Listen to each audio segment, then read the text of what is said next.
Hey guys, Luke here. So I placed my pre-order for the iPhone 12 Pro on Friday, but ahead of that it looks like Apple has actually been sending out their MagSafe chargers and cases ahead of the iPhone, so I was tempted to see if mine would arrive early too, and lo and behold, this is what came in the post this morning. So today we're going to be unboxing and taking a first look at Apple's iPhone 12 and 12 Pro Silicone Case with MagSafe. This case comes in plum, deep navy, kumquat, cypress green, pink citrus, white, product red, and the black one that we've got right here.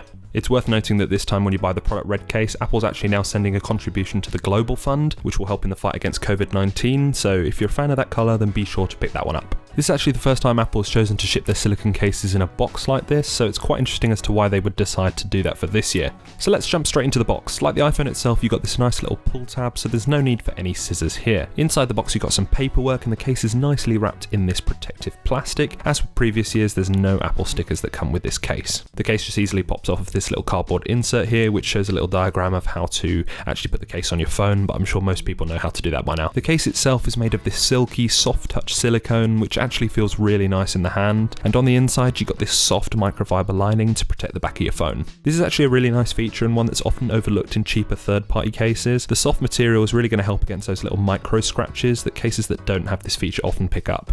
You can also see the star feature of the new iPhones in the case here with the addition of the MagSafe ring, so you'll be able to attach the new MagSafe charger for easier wireless charging, and the new wallet accessory if that's something that you're into. I think it also helps with adhesion to the phone, but we'll have to wait and see until the actual device arrives to fully test that out. But I'm really looking forward to seeing what third-party case manufacturers will be able to come up with this new technology. Some interesting things to note here is that the case is now continuous around the edge of the phone, which is something that Apple silicone cases haven't had for a while. You've got all of your cutouts for your lightning port and ringer switch, and you've also got some really nice feeling tactile buttons for your volume rocker and sleep wake button. The camera cutout on the back is actually slightly raised now, which should help to protect any scratches on your lenses when you set your phone down. The cutout also looks slightly bigger than in previous years, but it's hard to tell without having an 11 Pro in hand. These cases obviously aren't going to fit the previous year's models because of the slight size differences and the new form factor, but the build is really nice in the hand. I can't say much about the fit yet because I don't have the phone, but if previous year's cases are anything to go by, it should be nice and snug. So that's all for this video. Of course, if you have any questions about this case, then be sure to leave them down in the comments below, and I'll try my best to answer as many as possible. And also let me know if you're going to be picking one up yourself, but other than that, I'll see you all in the next video.